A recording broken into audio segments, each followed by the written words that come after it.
Warahmatullahi wabarakatuh. Salam sejahtera untuk kita semua. Selamat siang, selamat bergabung kepada Bapak Tri Raharjo selaku CEO Trust & Co Indonesia.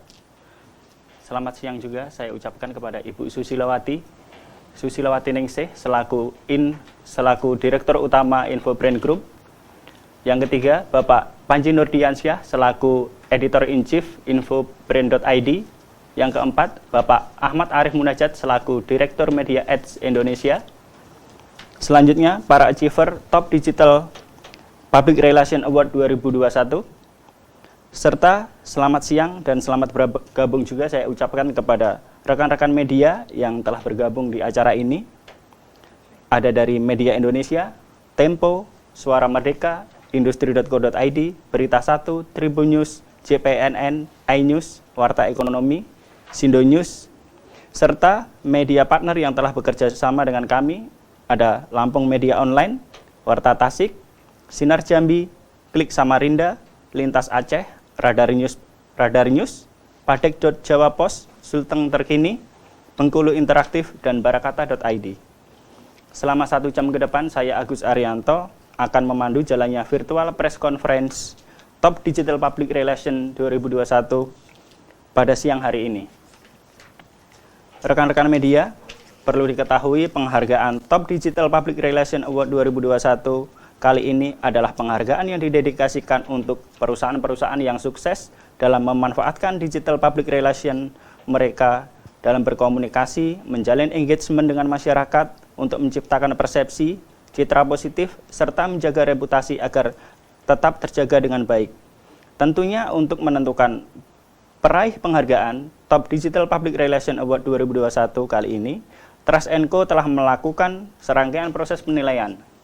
Seperti apa proses penilaiannya? Langsung saja saya undang Bapak Tri Raharjo selaku CEO Trust & Co Indonesia untuk memberikan penjelasan mengenai bagaimana proses penilaiannya. Silakan Bapak Tri. Oke, selamat siang rekan-rekan media, baik media nasional maupun media daerah. Selamat datang di kegiatan press conference Top Digital Public Relation Award dan Top Official Store Award tahun 2021. Nah, pada kesempatan siang ini saya ingin paparkan mengenai metodologi penilaian Top Digital Public Relation Award tahun 2021. Mungkin bisa dibantu untuk slide-nya. Oke, sebelum saya masuk ke metodologi penilaian, saya ingin paparkan beberapa hal gitu ya.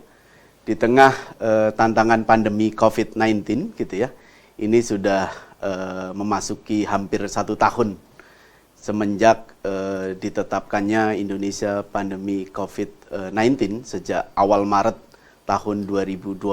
Sekarang sudah akhir Februari sehingga sudah hampir 1 tahun. Ada 2 tantangan besar menghadapi pandemi COVID-19. Yang pertama adalah tantangan pandemi itu sendiri, yang kedua adalah era perubahan perilaku konsumen ke arah digital, sehingga 2 tantangan ini yang terjadi di Indonesia khususnya untuk para pelaku bisnis, baik tantangan digitalisasi maupun tantangan pandemi COVID-19 gitu ya. Nah, di setiap krisis pasti ada 2 hal gitu ya. Apakah dari sisi aspek dangersnya atau dari sisi aspek opportunity. Nah, bagi pelaku bisnis tentunya aspek opportunity menjadi suatu hal yang penting untuk ditangkap supaya kita bisa beradaptasi di era new normal sekarang gitu ya. Nah, tantangan ketika memasuki pandemi COVID-19 memang banyak sekali para pelaku bisnis yang melakukan adaptif terhadap perubahan perilaku konsumen, terutama ketika konsumen sudah mulai beralih ke ranah digital gitu ya. Ada beberapa hal catatan gitu ya. Mereka melakukan berbagai perbaikan, bahkan yang terakhir banyak sekali para pelaku brand di Indonesia yang membuat official store-nya melalui berbagai marketplace. Ini adalah perubahan yang terjadi dan disikapi oleh brand-brand di Indonesia. Nah, kalau saya melihat ada beberapa aspek ketika kita masuk ke ranah digital. Yang pertama tentunya adalah dari sisi aspek website dari para perusahaan atau brand gitu ya. Mereka melakukan adaptasi konten terhadap menyesuaikan konten-konten yang dibutuhkan oleh konsumen mereka. Mereka mengedukasi baik melalui website mereka, baik melalui sosial media, bahkan mereka memanfaatkan key opinion leader atau KOL untuk menginfluence supaya mereka konsumen atau calon konsumen melakukan transaksi melalui digital. Nah, selain mereka melakukan aktivitas melalui websitenya, mereka juga memanfaatkan search engine sebagai salah satu channel untuk memperkenalkan brandnya, memperkenalkan produknya, sehingga dimudahkan untuk mengakses produk-produk dari mereka. Selain itu, mereka juga sangat memanfaatkan sosial media, terutama sosial media yang sangat digandrungi, mulai dari Facebook, Instagram, YouTube gitu ya, sampai WhatsApp. Dan bahkan kalau sekarang tren anak-anak muda, anak-anak milenial, TikTok pun para pelaku brand sudah mulai masuk menginfluence di pasar baru. Salah satunya adalah melalui platform TikTok gitu ya. Nah, selain mereka melakukan kegiatan pengenalan produk mereka atau pengenalan brand mereka, mereka juga melakukan engagement melalui sosial media. Jadi sosial media mereka untuk memaintain fansnya, memaintain followersnya, memaintain masyarakat gitu ya. Dalam mengengage, dalam membangun engagement dengan konsumen, mereka juga memanfaatkan sarana sosial media. Yang tidak kalah penting juga dalam 1 tahun terakhir, para pelaku brand di Indonesia juga memanfaatkan media digital atau media online yang sekarang sangat diminati oleh masyarakat karena kecepatannya, karena informasi yang sangat custom mereka butuhkan, mereka bisa dapatkan. Jadi media-media digital juga sangat dibutuhkan oleh para pelaku brand di Indonesia dalam membangun komunikasinya dengan masyarakat secara luas. Nah, tidak kalah penting juga, mereka juga memanfaatkan aplikasi semacam Zoom atau Google Meet atau sarana lainnya sebagai ajang komunikasi, sebagai ajang untuk membuat event activity atau berbagai kegiatan lainnya yang sifatnya lebih mass gitu ya. Nah, yang tidak kalah penting juga brand-brand di Indonesia sekarang sudah banyak yang membuat official store. Kurang lebih ada 5.000 official store yang ada di 2 marketplace teratas di Indonesia. Mereka memanfaatkan official store sebagai sarana untuk transaksi dari produk yang atau jasa yang mereka jual di pasar online. Nah, untuk membangun transaksi di pasar digital atau pasar online, ada 3 hal yang perlu diperhatikan. Yang pertama, tentunya bagaimana sebuah brand membangun awareness-nya kepada masyarakat luas, baik melalui media digital, sosial media, maupun search engine, atau membangun konten-konten kreatif untuk mengedukasi pasar supaya mereka tertarik dengan produk atau jasanya. Bahkan mereka juga menggandeng para influencer untuk menginfluence pasar untuk ketertarikan terhadap produk atau jasa yang mereka tawarkan. Nah, ketika mereka sudah sudah tahu tentang brand atau produk yang mereka jual, rata-rata mereka mengarahkan atau menggiring komunikasi mereka melalui berbagai marketplace atau official atau toko online yang sudah disiapkan oleh pihak brand atau pihak perusahaan. Nah, bagaimana tantangannya adalah membuat transaksi secara digital itu dilakukan oleh konsumen. Sehingga kalau kita lihat berbagai marketplace sekarang dengan mudahnya kita melihat berapa banyak produk tersebut terjual di pasaran. Itu bagaimana brand kita dibeli oleh konsumen sehingga kita bisa tahu tingkat jumlah penjualan dari brand tersebut. Yang kedua adalah tingkat rekomendasi. Ini juga menjadi suatu hal yang penting karena era digital adalah era keterbukaan. Konsumen sekarang sudah bisa merating produk kita, apakah produk kita bagus atau tidak. Berdasarkan data riset yang dilakukan oleh Trust & Co, rata-rata melalui official store resmi dari brand-brand tersebut rata-rata memiliki rating di 4,7 dari skala bintang 1 sampai dengan 5 gitu ya. Jadi 4,7 sangat baik gitu ya secara bintang. Dan mereka melakukan review terhadap produk-produk tersebut sehingga buat konsumen sekarang semakin mudah karena dengan adanya jumlah transaksi yang kita bisa lihat, dengan rating yang sudah terpampang gitu ya, dan juga ulasan baik positif, negatif atau netral kita bisa baca gitu ya, sehingga calon konsumen akan lebih pede untuk membeli produk-produk secara digital atau secara online. Nah, ini tren perubahan yang terjadi di sepanjang 1 tahun terakhir, saya kira semakin masif gitu ya, transaksi secara digital. Nah, pada kesempatan kali ini gitu ya, Trust & Co Indonesia bekerja sama dengan Infobrand mengadakan 2 penghargaan. Satu adalah Top Digital Public Relation Award, sebuah apresiasi kepada brand-brand di Indonesia atau perusahaan yang sukses dalam memanfaatkan platform digital untuk menjaga reputasi dari perusahaannya gitu ya. Nah, tujuan diadakannya kegiatan ini yang pertama kita ingin memberikan apresiasi kepada perusahaan atau brand yang telah sukses memanfaatkan platform digital dalam mereka membangun reputasi mereka. Yang kedua ini adalah bukti keberhasilan brand-brand di Indonesia dalam membangun digital public relation baik melalui sosial media maupun melalui digital media atau media online gitu ya. Yang ketiga tentunya kita berharap dapat memicu kreativitas para pelaku digital public relation di Indonesia untuk menguatkan strategi komunikasinya dalam hubungan langsung kepada masyarakat luas maupun dengan konsumen mereka. Yang ketiga kita berharap melalui logo penghargaan ini dapat memberikan value buat konsumen dan juga buat stakeholder maupun shareholder dari perusahaannya. Nah, adapun metodologi yang kami lakukan, ada 3 hal penilaian yang kami lakukan. Survei kita adakan dari mulai bulan November sampai Januari. Jadi November 2020 hingga Januari 2021 gitu ya.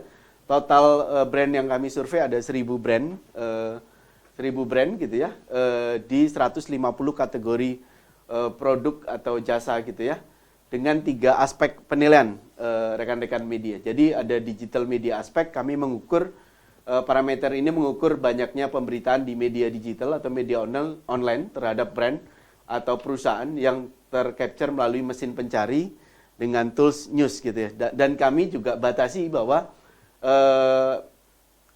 wajib memiliki minimal 80% positif secara pemberitaan.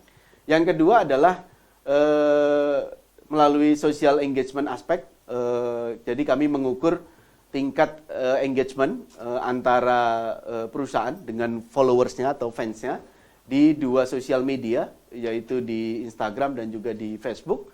Yang ketiga adalah digital mention aspek, kami mengukur banyaknya mention atau banyaknya pengucapan atau diceritakan brand tersebut melalui Facebook atau dan melalui Instagram gitu. Jadi 3 aspek inilah yang kita lakukan penilaian sepanjang periode survei terhadap 150 kategori. Nah, berdasarkan kriteria tadi gitu ya, berdasarkan kriteria tadi, berdasarkan social engagement aspek, digital media aspek dan digital mention aspek, kami memeringkatkan dari kategori tersebut. Nah, yang berhak mendapatkan Top Digital Public Relation Award adalah di posisi 3 teratas di kategorinya. Jika ada di kategori hanya ada 3 brand gitu ya, yang peringkat pertama yang berhak mendapatkan Top Digital Public Relation Award. Nah, berdasarkan data-data yang kami temukan, ini adalah penelusuran yang sangat menarik. Ini berdasarkan data penemuan tahun lalu. Kalau ini berdasarkan data penemuan tahun lalu ketika kami melakukan survei terhadap Top Digital Public Relation, khususnya untuk perusahaan-perusahaan publik atau perusahaan-perusahaan terbuka yang mendominasi secara pemberitaan gitu ya, adalah dari sisi perusahaan di bidang trade, service, dan investment. Yang kedua adalah di bidang finance 16%. Lalu consumer good industry 13% gitu ya, property, real estate, building construction 12% gitu ya. Ini top 10-nya gitu ya. Lalu infrastruktur, utilities dan transportasi 11%, hingga mining, basic industry dan chemical hingga agriculture gitu ya. Ini adalah berdasarkan data Top Digital Public Relation Award tahun lalu. Jadi khususnya untuk perusahaan-perusahaan terbuka. Jadi memang kita pada tahun ini kita untuk perusahaan-perusahaan yang non perusahaan terbuka. Nah, berdasarkan data pada tahun ini atau Top Digital Public Relation Index pada tahun 2021 gitu ya. 10 kategori dengan pemberitaan terbanyak. Yang pertama adalah kategori mobil gitu ya, dengan lebih dari 1 juta lebih pemberitaan. Yang kedua adalah kategori motor gitu ya. Baru ada kategori cable TV gitu ya, dan juga marketplace dan juga smartphone gitu. Ini adalah kategori-kategori yang dengan tingkat pemberitaan tertinggi gitu ya. Ada juga sepeda gitu ya, bank konvensional, provider hingga minimarket gitu ya. Nah, ini adalah 10 kategori dengan tingkat pemberitaan terbanyak pada saat periode survei yang kami lakukan gitu ya. Pada saat periode survei yang kami lakukan. Sementara dari sisi 10 kategori bisnis yang paling banyak dibicarakan di sosial media atau mendapatkan mention terbanyak di sosial media berdasarkan survei dari Top Digital PR Index adalah pertama adalah di marketplace. Nah, kita tahu bahwa orang yang melakukan transaksi melalui marketplace sekarang mengalami kenaikan, sehingga ini juga mendapatkan dibicarakan di sosial media cukup tinggi gitu ya. Cukup tinggi, lebih dari berapa itu? 3,4 juta gitu ya, agak kecil sorry. Lebih dari 3,4 juta mendapat dibicarakan di sosial media. Selanjutnya ada cable TV, ada air purifier, ada provider, bank konvensional hingga mobil gitu ya. Nah, ini adalah 10 kategori paling banyak yang dibicarakan di sosial media berdasarkan survei dari Top Digital PR Index tahun 2021. Nah, itu untuk pengantar saya di kesempatan press conference pada siang hari ini gitu ya. Nanti akan dilanjutkan oleh Pak Panji Nurdiansyah untuk memaparkan bagaimana kegiatan Top Official Store Award tahun 2021. Silakan, kembali ke Mas Agus. Ya, rekan media, demikian tadi penjelasan dari Pak Tri Raharjo selaku CEO Trust & Co Indonesia berkaitan dengan penghargaan Top Digital Public Relation Award 2021. Rekan media bisa menyampaikan pertanyaan berkaitan dengan penghargaan. Dan di sini juga telah hadir Bapak Panji Nurdiansyah. Untuk selanjutnya akan kita lanjutkan dengan sesi tanya jawab. Pertanyaan pertama saya tujukan kepada Pak Tri.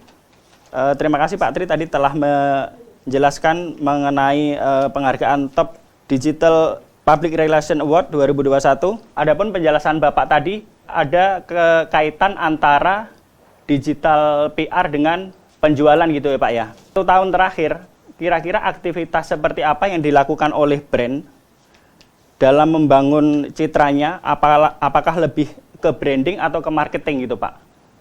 Oke, pertanyaannya sangat menarik gitu ya. Memang antara kegiatan branding dengan marketing dan selling ini kan saling terkait gitu ya, Mas Agus. Kenapa? Karena ketika kita membangun awareness di ranah digital gitu ya, tentunya ini akan berimplikasi juga terhadap penjualan atau terhadap pemasaran dari produk atau jasa yang dicanangkan oleh brand gitu ya. Kenapa? Karena banyak sekali perusahaan-perusahaan yang membangun awareness terlebih dahulu, baik melalui sarana search engine gitu ya, baik melalui sarana website, baik melalui sarana sosial media maupun dengan berbagai activity dengan para key opinion leader atau KOL gitu ya, yang mereka sudah kerjasamakan sehingga mampu menginfluence pasar untuk mengetahui atau mendapatkan kegiatan promosi atau kegiatan komunikasi yang dilakukan oleh brand. Nah, ketika masyarakat sudah mengetahui apa yang menjadi tujuan dari brand ketika membangun sebuah komunikasi, tentunya mereka kecenderungannya mereka akan tertarik gitu ya. Kecenderungannya akan tertarik atau mengabaikan informasi tersebut. Nah, dari informasi yang mereka dapat, biasanya mereka akan menelusuri berbagai program yang sudah dicanangkan oleh brand. Nah, ketika mereka melakukan penelusuran ada dua, biasanya melalui mesin pencari atau mereka melakukan melakukan penelusuran melalui berbagai marketplace gitu ya. Ketika mereka menawarkan produk-produk mereka. Nah, ketika berada di marketplace atau melalui toko online langsung dari pihak brand gitu ya. Biasanya mereka melihat kalau di marketplace tentunya berapa sih tingkat penjualan yang terjadi di produk tertentu gitu ya. Berapa sih tingkat ratingnya, berapa seperti apa ulasannya, sehingga buat konsumen yang ingin melakukan transaksi akan lebih mudah. Kenapa? Karena lebih pede, lebih confident untuk melakukan transaksi dengan produk-produk yang sudah dibeli oleh banyak orang atau banyak konsumen dengan tingkat rating yang cukup baik. Dan ini sangat menggembirakan, di Indonesia memiliki rating yang cukup bagus gitu ya.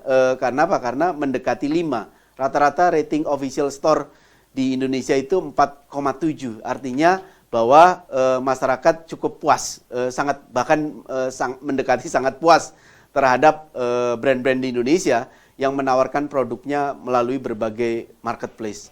Jadi dengan adanya media digital, dengan adanya social media, dengan adanya search engine, dengan adanya marketplace gitu ya, dengan adanya key opinion leader atau influencer atau masyarakat secara umum, saya kira ini semakin memudahkan para pelaku brand di Indonesia dalam memasarkan produknya secara digital.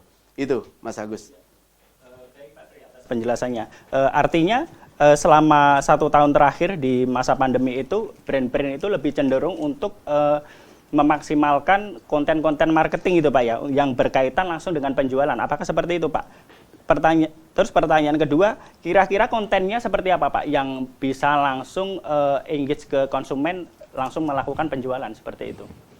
Oke, secara konten tentunya sangat beragam gitu ya. Ketika masa pandemi, awal-awal pandemi kita lihat banyak sekali kegiatan digital public relation mengkomunikasikan kegiatan-kegiatan perusahaan, misalkan mereka menyalurkan donasi gitu ya, mereka mensupport orang-orang yang terkena dampak pandemi secara langsung. Itu awal-awal dari bulan Maret sampai bulan Juli itu sangat marak sekali gitu ya. Kegiatan-kegiatan social marketing semacam itu dilakukan oleh perusahaan-perusahaan di Indonesia. Itu di awal pandemi. Nah, ketika bergeser sekarang gitu ya, di tengah hujan lebat gitu ya, banyak juga banjir di mana-mana, itu juga di beberapa perusahaan melakukan kegiatan corporate social responsibility terhadap masyarakat yang terkena dampak banjir maupun kejadian-kejadian yang lain gitu ya, mereka juga melakukan support ke sana. Selain mereka juga melakukan komunikasi dari sisi apakah mereka meluncing produk baru gitu ya. Contoh beberapa pelaku brand di Indonesia bahkan membuat suatu inovasi, salah satunya misalkan antibakterial gitu ya. Mereka buat AC yang anti bakteri misalkan. Itu salah satu yang mereka lakukan. Bahkan beberapa perusahaan juga melakukan inovasi-inovasi produk, juga mereka membangun komunikasi kepada masyarakat luas gitu ya. Nah, memang ketika membangun komunikasi secara luas tidak hanya melalui media digital tapi juga melalui media sosial yang mereka miliki. Dan era sekarang saya kira brand-brand di Indonesia sudah memiliki fans follower yang jumlahnya bahkan ada yang mencapai lebih dari 1 juta fans atau 1 juta follower. Saya kira ini adalah media tersendiri yang bagaimana mereka membangun awareness kepada masyarakat dan juga melakukan engagement dengan konsumen atau calon konsumen mereka. Itu Mas Agus. Selanjutnya untuk apapun konten yang apapun media yang digunakan untuk melakukan branding ataupun marketing gitu kan, baik melakukan offline ataupun online, itu kan selalu ada tantangan. Kalau melakukan branding dan marketing melalui online, terutama di era seperti ini, kira-kira apa Pak tantangannya Pak? Tantangannya saya kira create konten yang menarik, yang memiliki human interest yang tinggi gitu ya. Yang kedua, bagaimana create konten yang bisa viral, saya kira, dan juga create konten yang sesuai dengan timingnya atau sesuai dengan waktunya. Jadi ini penting karena perubahan itu begitu cepat gitu ya. Digital itu begitu cepat sehingga brand-brand di Indonesia harus cepat tanggap menghadapi perubahan arus komunikasi yang terjadi. Yang kedua adalah tantangannya adalah ketika terjadi mungkin hoax atau pemberitaan-pemberitaan yang kurang tepat, saya kira harus meluruskan gitu ya dengan segera, karena jangan sampai dianggap itu adalah kebenaran gitu. Saya kira tantangannya adalah di sana, karena semua orang bisa produksi konten gitu ya, selagi mereka terakses ke sosial media. Masyarakat setiap hari produksi konten, tapi bagaimana konten-konten positif itu tetap terjaga, reputasi itu tetap terjaga di brand-brand yang ada gitu ya. Saya kira itu tantangannya, Mas Agus. Baik Pak, terima kasih. Pertanyaan terakhir Pak, Bapak tadi kan juga menjelaskan bahwa sebagai media branding dan sebagai media branding, sekarang ini brand memanfaatkan website, tapi di sisi lain juga ada media sosial gitu kan. Sementara sekarang ini sering kita temukan gitu, ada Bapak tadi juga sudah menyinggung mengenai konten hoax gitu kan, di mana konten hoax itu lebih cepat beredar di masyarakat Pak, terutama di platform media sosial. Jadi dia masyarakat cenderung mengambil berita-berita yang negatif atau belum diketahui kebenarannya, tapi itu begitu cepat beredar ke media sosial gitu Pak. Di mana Bapak tadi juga menyebutkan bahwa melalui media sosial itu penyebaran konten dapat dengan sangat cepat. Kira-kira apa Pak yang harus dilakukan oleh perusahaan untuk mengcounter atau meminimalisir adanya berita-berita negatif yang beredar di media sosial? Saya kira yang dilakukan oleh perusahaan yang pertama adalah melakukan monitoring. Jadi melakukan monitoring khususnya media digital maupun media konven juga, mereka juga perlu monitoring gitu ya. Tapi kalau media digital, apa sih yang mereka harus monitoring? Yang pertama tentunya pemberitaan dari mass media atau media digital khususnya yang pertama. Kenapa? Karena kalau berita itu disampaikan oleh media digital tentunya lebih powerful dibanding dengan hanya perorangan atau personal gitu ya. Nah itu juga harus dikontrol. Jadi cara ngontrolnya bagaimana? Jadi biasanya memang beberapa perusahaan memiliki tim tersendiri untuk melakukan monitoring pemberitaan gitu ya, pemberitaan baik pemberitaan positif, negatif atau netral gitu ya terhadap perusahaannya. Jadi langkah yang pertama adalah memonitor itu. Nah, ketika terjadi hal-hal pemberitaan negatif, ya harusnya pihak perusahaan dengan sigap melakukan counter terhadap pemberitaan tersebut kalau memang itu tidak tepat gitu ya. Saya kira itu yang harus dilakukan, karena kalau kita biasanya kecenderungan masyarakat ketika mengakses internet gitu ya, biasanya mereka akan buka di 3 pages pertama atau 5 pages pertama gitu ya, atau 5 pages pertama. Jadi jangan sampai ketika orang searching terhadap perusahaan kita atau brand kita, berita negatif itu tampil di halaman-halaman depan gitu ya. Nah, bagaimana membuat pemberitaan positif itu ada di mesin pencari, itu juga sangat penting, itu harus dimonitoring. Yang kedua adalah melalui sosial media gitu ya. Melalui sosial media itu juga sangat penting gitu ya, untuk mengkontrol juga, selain melakukan engagement, mereka biasanya juga bertanya melalui sosial media. Jadi kecepatan untuk merespon masyarakat itu menjadi suatu hal yang penting supaya netizen tidak merasa dicuekin gitu ya oleh brand, karena memang ketika sudah interaksi dengan para netizen di Indonesia sudah pasti harus ada tim khusus yang memonitor itu. Saya kira itu penting. Dan kita tahu bahwa ketika terjadi berita hoax, ya betul-betul ada siaran resmi dari perusahaan untuk menyampaikan bahwa itu adalah hoax gitu, sehingga orang ketika mencari kebenaran ada sumber referensi yang tepat. Biasanya mereka menyampaikan berita resminya melalui website. Di situ ada pojok pemberitaan atau press corner gitu ya, untuk memang untuk teman-teman media juga biasanya mereka memberitakan melalui sosial media. Saya kira langkah itu perlu dilakukan, Mas Agus. Ya, baik Pak Tri atas penjelasannya. Rekan-rekan media, tadi sudah saya sampaikan bahwa pada kesempatan hari ini juga dilakukan penghargaan Top Official Store Award, di mana untuk lebih lanjut mengenai penghargaan Top Official Store Award akan dijelaskan oleh Bapak Panji Nurdiansyah selaku Editor-in-Chief Infobrand.id. Langsung saja saya ingin bertanya ke Bapak Panji. Pertanyaan pertama Pak Panji, bisa dijelaskan kira-kira mengenai maksud dan tujuan penyelenggaraan Top Official Digital Top Official Store Award 2021 ini? Ya, terima kasih Mas Agus. Sebelumnya saya ingin mengucapkan terima kasih kepada rekan-rekan media yang telah hadir dalam acara virtual press conference untuk penghargaan Top Digital Public Relation Award 2021 dan juga Top Official Store Award 2021. Perkenalkan, saya Panji Nurdiansyah.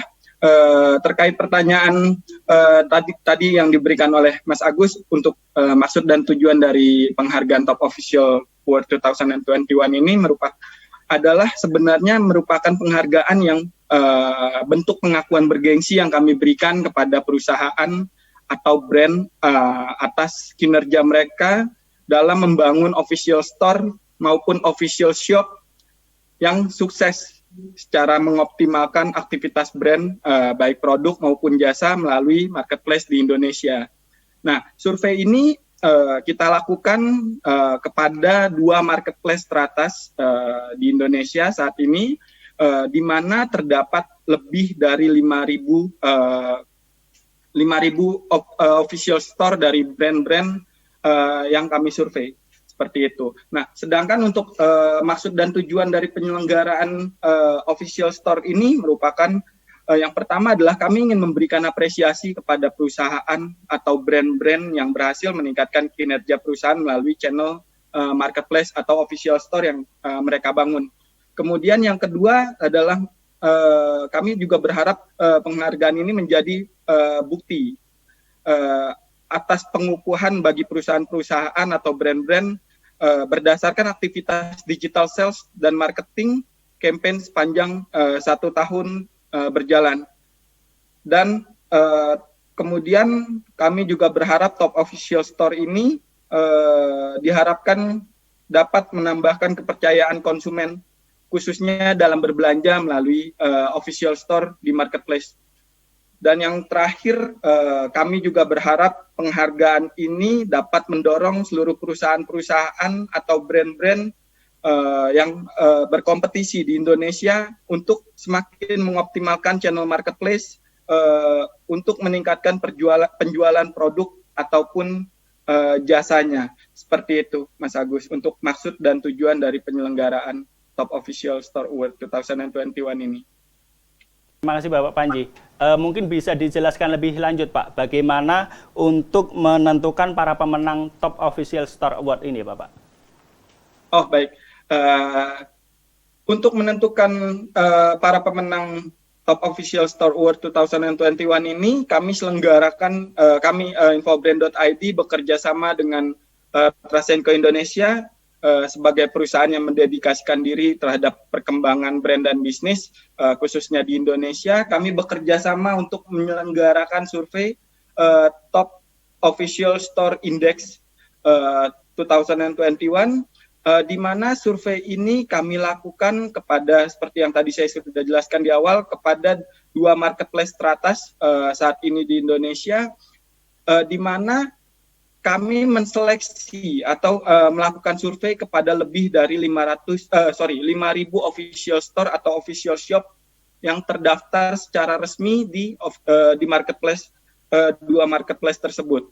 Nah, untuk pengukurannya sendiri yang kami tetapkan adalah yang pertama adalah store sales aspect, yaitu kami mengukur banyaknya transaksi atau penjualan produk yang dilakukan oleh official store ataupun official shop tersurvei. Kemudian yang kedua adalah store reviews and rating aspect, di mana kami mengukur banyaknya ulasan atau penilaian serta angka rating yang diberikan oleh konsumen terhadap produk atau official store atas transaksi yang mereka lakukan. Seperti itu. Kemudian yang terakhir atau yang ketiga adalah store followers aspect, di mana kami mengukur banyaknya pengikut dari masing-masing official store di marketplace tersebut. Jadi memang berdasarkan 3 parameter ini kami melakukan seleksi terhadap 5.000 official store yang tersurvei, dan kami menetapkan 500 peraih Indonesia Top Official Store Award 2021, di mana berdasarkan dari 3 kriteria tersebut, kami juga menseleksi untuk penilaian akhirnya. Kami memberikan kriteria penilaian akhir, yaitu ada 3. Yang pertama adalah official store terdaftar secara resmi di Indonesia, di marketplace di Indonesia. Kemudian yang kedua, official store memiliki penjualan atau transaksi produk di atas 25.000 produk dengan angka penilaian atau rating dari seluruh konsumen yang melakukan transaksi adalah minimal di angka 4 atau lebih. Kemudian yang terakhir, official store price masuk ke dalam top 500 official store index berdasarkan hasil survei yang kami lakukan. Seperti itu, Pak Agus. Dan satu lagi, mungkin yang perlu saya tambahkan bahwa Top Official Store Award ini merupakan survei yang pertama kali kita lakukan di tahun ini, dan untuk seluruh pemenangnya kami menetapkan 500 Top Official Store Award. Kemudian kami juga sudah melakukan penghargaan yang pertama di bulan Januari kemarin, dan ini merupakan sesi yang kedua untuk survei di tahun 2021 ini. Seperti itu. Ya, baik Pak Panji. Pertanyaan selanjutnya Pak Panji. Bapak tadi kan menyebutkan ada sekitar 500 pemenang gitu ya. Kira-kira bisa ada data nggak Pak mengenai produk-produk, kategori produk apa, seperti apa sih Pak yang paling banyak dibeli gitu Pak? Ya, sebentar. Saya sambil buka data ya Pak Agus. Ya, terkait produk-produk apa saja yang memiliki transaksi banyak, khususnya di tahun 2020 ini, dari data yang kami capture adalah produk-produk perawatan wanita yang pertama. Kemudian produk-produk produk-produk kebutuhan rumah tangga, dan produk-produk otomotif, seperti itu Mas Agus. Jadi dari beberapa kategori produk besar yang kita survei, memang yang memiliki penjualan terbesar adalah di 3 produk tersebut. Iya, terima kasih Pak Panji atas penjelasannya. Mungkin pertanyaan akan saya tujukan ke Pak Tri mengenai mungkin bisa Pak Tri bisa membaca tren gitu Pak. Bapak tadi kan juga menyebutkan bahwa pencarian untuk yang paling banyak itu untuk mobil gitu Pak ya, mencapai 1 juta lebih gitu. Selanjutnya motor mencapai 381. Sementara tadi Mas Panji juga menyebutkan yang paling banyak dicari di official store itu ada yang kosmetik, termasuk otomotif juga. Pak, mungkin bisa dijelaskan mengenai tren itu Pak. Seperti apa Pak, tren market yang ada saat ini Pak?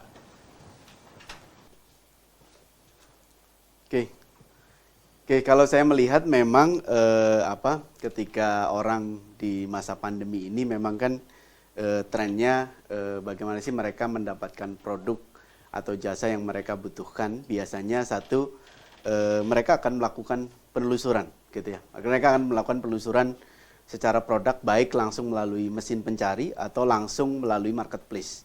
Nah, ada 2 kecenderungan kalau saya melihat, mereka akan melakukan betul cross check betul dari sisi harga, ulasan segala macam, mereka detail sekali. Nah, tinggal tergantung transaksinya. Transaksinya itu akan diarahkan kemana sih gitu ya. Biasanya memang biasanya ketika kita datang ke toko offline gitu ya, atau kita lagi ke mall gitu ya. Nah, ketika kita lagi di mall, datang ke satu toko, nah ketika ada ngelihat produknya secara langsung, itu pun kita biasanya tidak langsung percaya dengan harga yang disampaikan, apakah harganya mahal ataukah harganya tidak gitu ya. Biasanya konsumen sekarang itu akan compare harga gitu ya. Jadi kebiasaan itu sekarang sudah terjadi di konsumen di Indonesia. Jadi ketika mereka berbelanja secara offline pun mereka akan searching, mahal nggak sih harga misalkan kamera di toko ini gitu ya. mereka akan cek betul tipenya, terus desainnya, harganya, dan lain sebagainya. Nah, ketika harganya, kecenderungannya memang berbelanja secara online itu harganya lebih kompetitif dibanding secara offline. Kenapa? Karena kalau di offline kemungkinan kita satu, mereka ada sewa tempat gitu ya. Kalau di online ini kan relatif dari sisi cost yang keluar relatif lebih kecil, sehingga mereka bisa menetapkan harga yang relatif di bawah harga offline gitu ya. Tapi mesti hati-hati juga ketika kita mengakses produk-produk secara online. Biasanya di sana juga ada barang-barang second hand gitu ya. Jadi kita harus clear betul, jangan sampai kita sudah nawar-nawar bilang mahal tapi ternyata itu adalah barang-barang second hand. Tapi kecenderungan konsumen saya kira sudah ke arah sana, trennya ke arah sana, Mas Agus. Jadi setiap kebutuhan ketika mereka mencari produk apapun gitu ya, mereka akan melakukan penelusuran melalui mesin pencari atau langsung melakukan penelusuran melalui marketplace. Dan tidak hanya buat konsumen semata ya, tapi kalau saya melihat pasar B2B sekarang itu juga sekarang kecenderungannya adalah melakukan cek harga melalui marketplace. Karena ada beberapa marketplace yang memang bukan mengkhususkan, tapi memang banyak sekali produsen yang langsung menyasar segmen B2B. Artinya untuk pricing sensitif itu sangat betul-betul dilihat gitu ya. Kita mau mencari produk atau jasa apapun gitu ya, di marketplace kita bisa temukan dengan cepatnya, dengan mudahnya. Terlebih Mas Agus, ada beberapa tren dari daerah. Kalau saya melihat juga ketika kecenderungan mencari barang atau mencari jasa di ranah offline itu kesulitan, mereka biasanya kecenderungan akan mencari produk-produk secara online atau secara digital. Saya kira ini pasar yang begitu besar, tidak hanya di market di Indonesia saja, bahkan ini marketnya global gitu ya. Jadi tren ke sana saya kira akan semakin meningkat. Nah, di masa pandemi, kenapa tadi Pak Panji sampaikan banyak-banyak produk-produk kebutuhan rumah tangga atau kebutuhan pokok pun mereka akses melalui digital, karena tadi memang ketika pemerintah melakukan pembatasan social distancing, physical distancing itu akan berpengaruh terhadap perilaku konsumen. Tapi kalau produk-produk yang bisa diakses dalam dekat dengan rumahnya atau dekat dengan kantornya, saya kira mereka kecenderungannya, karena kalau online itu kan perlu proses ya. Perlu sehari baru sampai, atau 2 hari baru sampai, atau bahkan sampai 1 minggu kalau kita jarak delivery-nya terlalu lama. Itu kelemahan di online. Tapi kelemahan kekuatan di offline adalah kita bisa langsung lihat produknya, kita bisa pegang, kita bisa lihat kualitasnya gitu ya. Kita bisa interaksi dengan orang atau sales promotion-nya gitu ya, atau SPG-nya. Itu juga membuat kita lebih confident untuk membeli. Saya kira tren ke depan antara online offline wajib dijalankan dua-duanya, karena secara pasar dua-duanya pasti sangat mendukung terhadap tingkat penjualan. Mas Agus. Pertanyaan selanjutnya Pak. Tadi kan Bapak menyebutkan ada pencarian 1 juta mobil, lebih dari 1 juta mobil, terus motor 381.000. Terus Bapak Panji tadi juga menyebutkan produk-produk kosmetik, mungkin ini bisa menjadi insight bagi produsen-produsen gitu kan. Kira-kira apa Pak yang membuat pencarian produk-produk tersebut tadi itu meningkat gitu Pak? Nah, ini contoh 10 kategori bisnis dengan pemberitaan terbanyak. Jadi bukan pencarian ya Mas Agus ya. Jadi 10 kategori dengan pemberitaan terbanyak. Nah, kalau ngelihat dari data ini, perusahaan-perusahaan yang di bidang otomotif gitu ya, di bidang otomotif ini sangat kenceng dalam melakukan kegiatan yang sifatnya apakah itu press conference, ataukah itu kegiatan distribusi press release gitu ya, atau kegiatan-kegiatan yang terkait dengan media digital atau media online. Jadi dari keseluruhan brand yang kita survei sepanjang periode survei yang kita lakukan gitu ya, tercapture data ada 1 juta lebih pemberitaan di kategori mobil nih Mas Agus. Sehingga memang mereka kemungkinan tim divisi dari digital public relation mereka sangat kuat dalam membangun komunikasi dengan teman-teman media. Baru teman-teman media mempublikasikan dan dikonsumsi oleh masyarakat. Nah, artinya apa? Hubungan baik antara industri otomotif dengan media ini terjalin sangat baik gitu ya, karena memang secara pemberitaan sangat masif gitu ya. Yang kedua disusul dari sektor kategori di motor gitu ya, ada 381.556 pemberitaan dari berbagai brand ya. Jadi tidak hanya satu brand.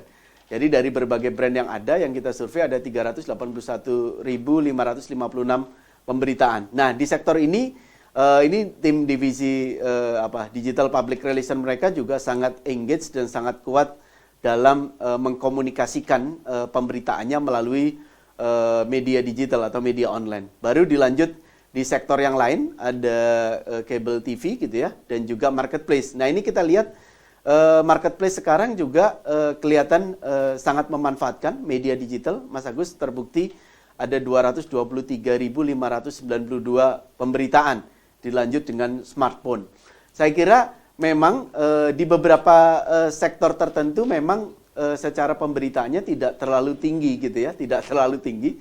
Kemungkinan ini kan sangat erat kaitannya apakah konten yang di create itu tidak terlalu banyak atau memang tim kreatif atau tim digital public relation-nya memang tidak terlalu kuat dalam membangun komunikasi kepada masyarakat. Saya kira ini juga akan sangat berpengaruh terhadap persepsi dan juga reputasi yang dipersepsikan oleh masyarakat terhadap setiap kategori dan bahkan setiap brand atau perusahaan yang mereka lakukan. Yang menarik adalah di masa pandemi ini, kalau kita lihat gitu ya, kategori sepeda ini memperingkati di peringkat ke-6 gitu ya. Kita tahu bahwa demam sepeda ini di Indonesia sekarang lagi booming, terlebih sepeda lipat. Kemarin kita juga sempat satu wawancara dengan salah satu brand yang masuk ke dalam top 3 gitu ya. Memang penjualan sepeda dia bilang mengalami kenaikan sejak bulan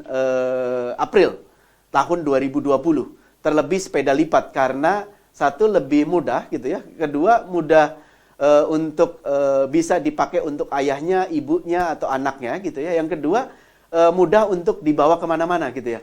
Bahkan kalau kita lihat gitu ya, kalau kita di Jakarta, terutama di kota-kota, di jalan-jalan protokol gitu ya, kita lihat banyak jalan itu sudah cukup baik gitu ya, secara trotoar sudah sangat indah, bahkan trek sepeda sudah dibuat tersendiri. Ini juga itu sangat berpengaruh juga terhadap tingkat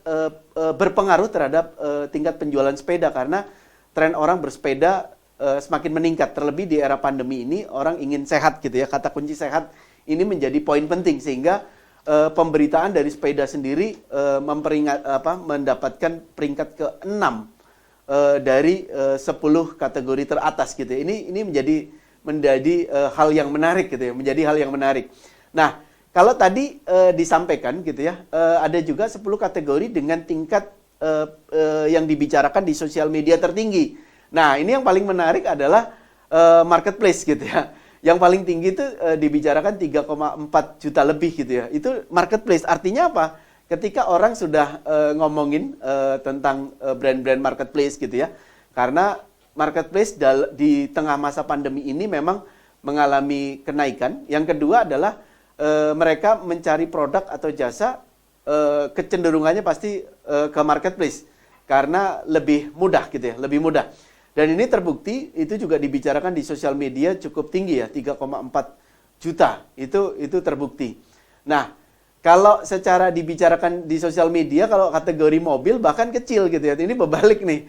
Kalau tadi peringkat pertama secara pemberitaan, kalau di sosial medianya di peringkat 10 dengan 168 ribu sekian. Kemungkinan memang kan kategori yang terdampak pada saat pandemi COVID-19 ini kan salah satunya adalah kategori sektor di bidang otomotif, walaupun sekarang sudah mulai menggeliat gitu ya. Tapi di awal-awal pandemi sektor otomotif ini sangat yang terkena dampak atau terkena imbas karena orang lebih fokus ke kebutuhan sehari-hari yang pokok gitu ya. Itu juga sangat berpengaruh. Itu Mas Agus. Menarik penjelasan Bapak yang terakhir tadi itu, di mana sektor otomotif mereka gencar melakukan pemberitaan gitu ya Pak ya. Ya. Sementara di media sosial kita lihat yang paling banyak dibicarakan itu adalah marketplace gitu. Sementara otomotif justru paling terakhir. Pertanyaan saya Pak, mana sih Pak yang paling efektif gitu, yang lebih efektif antara pemberitaan atau platform media sosial Bapak? Oke, mana yang lebih efektif sosial media atau melalui pemberitaan? Kalau menurut saya untuk membangun membangun kepercayaan konsumen atau membangun sebuah reputasi gitu ya, biasanya memang media online menjadi salah satu rujukan dari konsumen. Artinya hal ini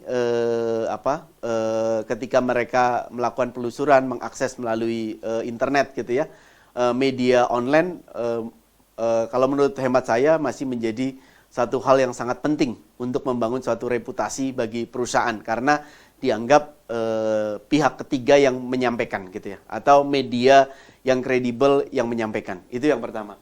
Kalau untuk media online atau sosial media khususnya gitu ya, sosial media kalau menurut saya ini adalah salah satu cara brand untuk memaintain konsumennya.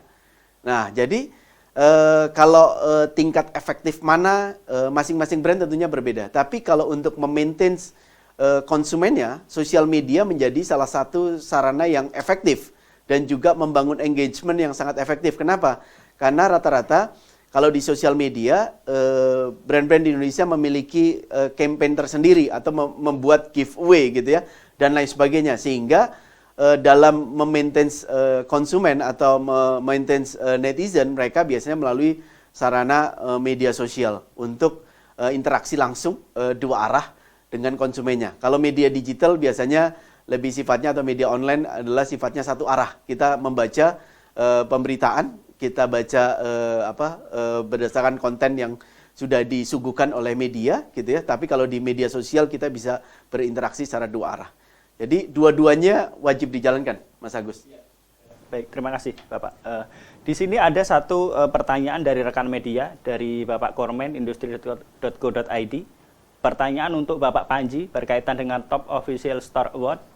Mungkin ini sebagian sudah dijelaskan oleh Bapak Panji tadi gitu ya, berkaitan dengan kriteria pemenang untuk Official Store Award ini. Tapi ada yang mungkin belum terjawab ini. Apa keunggulan dari produk-produk atau brand-brand yang memenangkan penghargaan tersebut, Bapak? Ya, baik. Pertanyaan yang sangat menarik. Terima kasih sebelumnya Bapak Kormen dari industri.co.id.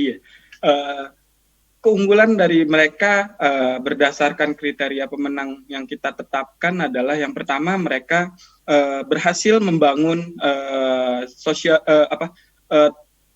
official store atau official shop melalui marketplace yang sedang saat ini sangat digandrungi oleh para konsumen khususnya dalam hal berbelanja, di mana kalau dari data yang kami capture berdasarkan survei, sedikitnya ada transaksi yang terjadi dalam berdasarkan survei yang kami capture, sedikitnya ada 126 juta lebih transaksi yang sudah terjadi di dua marketplace teratas khususnya untuk official store atau official shop.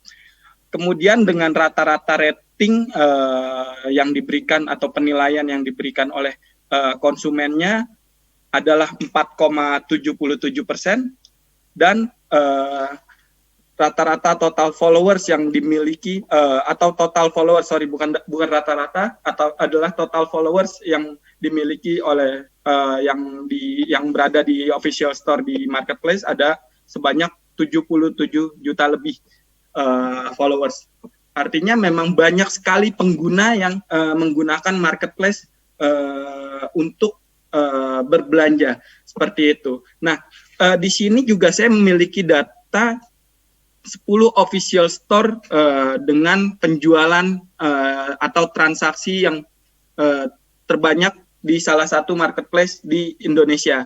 Yang pertama itu adalah Unilever Indonesia. Beliau brand tersebut atau perusahaan tersebut memiliki sedikitnya ada 7 juta lebih transaksi. Lalu ada official shop dari Shopee, atau kita mungkin bisa menyebutnya adalah S-Mart by Shopee, itu memiliki 2.600.000 lebih transaksi.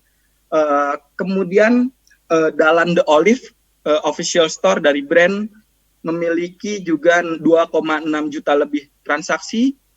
Kemudian Maybelline, brand Maybelline, khususnya official shop dan official store-nya, memiliki 2 juta lebih transaksi. Lalu ada Madame G, memiliki 1.800.000 lebih transaksi. Kemudian ada Garnier, memiliki 1.300.000 transaksi. Ada Nivea, Wardah, Wings, dan lain sebagainya. Seperti itu. Kurang lebih memang transaksi yang terjalin di official shop atau official store ini adalah sebanyak 126 juta lebih transaksi, dan itu merupakan keunggulan-keunggulan yang ditunjukkan oleh para peraih top official store award ini. Mereka tidak hanya membangun engagement atau membangun channel distribusi untuk penjualan secara offline saja, tapi mereka sudah bergerak menuju pasar digital, di mana pasar digital adalah pasar yang dapat dijangkau atau terjangkau oleh seluruh lapisan masyarakat di Indonesia saat ini. Seperti itu, Mas Agus, kurang lebih. Ya, terima kasih Pak Panji atas penjelasannya. Rekan-rekan media, demikian tadi diskusi kita dengan Pak Tri Raharjo dan Bapak Panji Nurdiansyah berkaitan dengan dua penghargaan Top Official Store Award dan Top Digital PR Award. Berhubung sudah tidak ada pertanyaan lagi, saya akan menutup press conference pada siang hari ini. Namun demikian, saya minta kepada Pak Tri untuk menyampaikan closing statement, Pak. 1 menit saja, Bapak. Oke, saya kira di era pandemi COVID-19 yang sudah berjalan hampir 1 tahun ini, saya kira pelaku brand harus adaptif dengan cepat melakukan perubahan terhadap perubahan dari perilaku konsumen. Digital sudah tidak lagi wajib untuk maksud saya adalah wajib untuk dijalankan oleh brand-brand di Indonesia, karena memang orang lebih mudah untuk mengakses produk atau jasa melalui digital. Yang kedua adalah inovasi menjadi salah satu kunci penting bagaimana kita bisa adaptif dan juga tetap relevan dengan situasi yang sekarang. Yang ketiga tentunya membangun komunikasi baik melalui media online, media sosial media, dan juga melalui website resmi dari perusahaan maupun di endingnya adalah melalui marketplace. Saya kira hal itu harus dijalankan oleh setiap brand yang ada di Indonesia. Terima kasih Pak Tri. Terima kasih juga kepada rekan-rekan yang telah bersedia hadir pada press conference Top Digital PR Award dan Top Official Store Award pada siang hari ini. Tak lupa saya ucapkan selamat kepada para peraih penghargaan Top Digital Public Relation Award dan Top Official Store Award. Semoga prestasi ini dapat menjadi langkah awal agar inovasi dan dalam perusahaan terus berkelanjutan dengan melahirkan inovasi-inovasi terbaru di masa mendatang. Saya Agus Arianto, salam brand. Wassalamualaikum warahmatullahi wabarakatuh.